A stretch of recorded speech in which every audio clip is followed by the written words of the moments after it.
परमेश्वर के धन्य नाम की महिमा हो।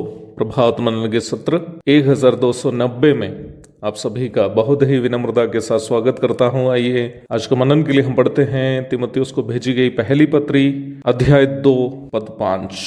क्योंकि परमेश्वर एक ही है और परमेश्वर और मनुष्यों के बीच में भी एक ही बीचवाई है, अर्थात मसीह यीशु जो मनुष्य है। कल के मनन में हम ये देखे थे कि बाइबल में उत्पत्ति से लेकर प्रकाशित वाक्य तक हम परमेश्वर को एक वचन और बहुवचन दोनों रूप में देखते हैं। परमेश्वर अपना परिचय देने के लिए मैं शब्द भी वैसा ही हम शब्द भी उपयोग करते हुए हम वचन में पढ़ते हैं। उत्पत्ति अध्याय 1 की 26, 7 की 1, 11 की 6 और 7, यशायाह अध्याय 6 की 8, यूहन्ना 14 की 23।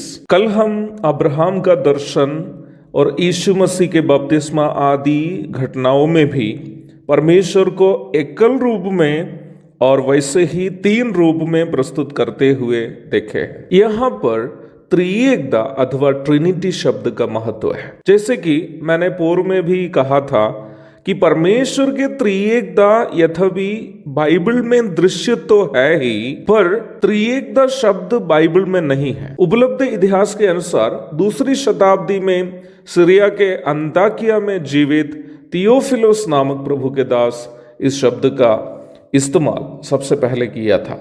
उसी शताब्दी के कार्तेज का तरतुल्यन भी त्रिएकता को सिखाने वाला एक बाइबल शिक्षक था। उस समय अंताकिया और सीरिया आदि रोमी साम्राज्य का भाग था। आप इस बात को कभी नहीं भूले कि हम जो वचन को मानते हैं, त्रिएकता का अंगीकार करने का कारण ये नहीं है कि इसे थियोफिलुस या तरतुल्यन ने सिखाया, बल्कि इसलिए है कि यीशु मसीह ने इस शिक्षा को प्रेरितों को सिखाया और प्रेरितों ने इसे कलीसिया को सिखाया और प्रथम शताब्दी की कलीसिया इसे मानती भी थी। मैं आपको मेरे पूर्व के मननों में ये कह चुका हूं कि बाइबल में अंकित किसी भी बात को एक शिक्षा के रूप में यदि माननी हो तो इन तीनों मापदंड एक साथ पूरे होने हैं। यीशु मसीह सिखाई हुई बात होनी चाहिए, प्रेरितों के द्वारा कलीसिया को सिखाई हुई बात होनी चाहिए और पहली शताब्दी की कलीसिया मानी हुई बात होनी चाहिए।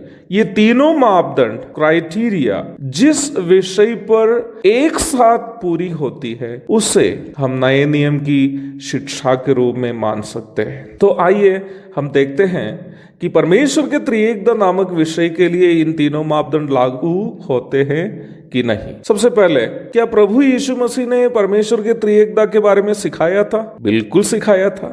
मत्ती 28 की 19 में प्रभु अपने पवित्र प्रेरितों से कहता है, इसलिए तुम जाओ और उन्हें पिता और पुत्र और पवित्र आत्मा के नाम से बपतिस्मा दो। इसके अलावा यूहन्ना 14 की 26, 15 की 26, प्रेरितों के काम 1 की 4 आदि पदों में भी परमेश्वर के तीनों व्यक्तित्वों के अस्तित्वों का परामर्श प्रभु करते हुए हम पढ़ते हैं। आइए हम दूसरे मापदंड की ओर जाते हैं। क्या प्रेरितों ने परमेश्वर के त्रिएकता की शिक्षा प्रथम शताब्दी की कलीसिया को सिखाई थी? जी हाँ, बिल्कुल सिखाई थी। 2 कुरिन्थी 13 की 14 में पौलुस कुरिन्थ कलीसिया के लिए भेजी गई पत्री में ये आशीर्वचन देते हुए हम पढ़ते हैं, प्रभु यीशु मसीह का अनुग्रह और परमेश्वर का प्रेम और पवित्र आत्मा की सहभागिता तुम सबके साथ होती रहे। इसके अलावा प्रेरितों के काम 2 की 33, 10 की 38 आदि पदों में प्रेरित पत्रस परमेश्वर के तीनों व्यक्तित्वों के अस्तित्व के विषय में परामर्श करते हुए हम देखते हैं। रोमी 1 की 4, 8 की 9, पहला कुरिन्थी 6 की 11, गलाती 4 की 6, इफिसी अध्याय 1 की 17, 2 की 18, 2 की 22, तीतुस 3 की 6, इब्रानी 9 की 14, पहला पत्रस 1 की 2 आदि पदों में भी प्रेरित पौलुस, प्रेरित पत्रस आदि लोग त्रिएकता का उपदेश कलीसिया को देते हुए हम पढ़ते हैं। प्रेरित यूहन्ना के पत्रियों में भी परमेश्वर के तीनों व्यक्तित्वों के अस्तित्व का परामर्श करते हुए हम देखते हैं। पहला यूहन्ना अध्याय 5 पद 7 और 20, दूसरा यूहन्ना 1 की 9, इन पदों को आप पढ़ के देख लीजिएगा। आइए हम देखते हैं क्या पहली शताब्दी की कलीसिया त्रिएकता का उपदेश मानती थी या नहीं। प्रेरितों के काम 7 के 54 से 60 तक के पदों में हम प्रथम मसीही शहीद स्तिफनुस के आखिरी क्षणों को देखते हैं। उसके 55 और 56 पदों में हम इस प्रकार पढ़ते हैं,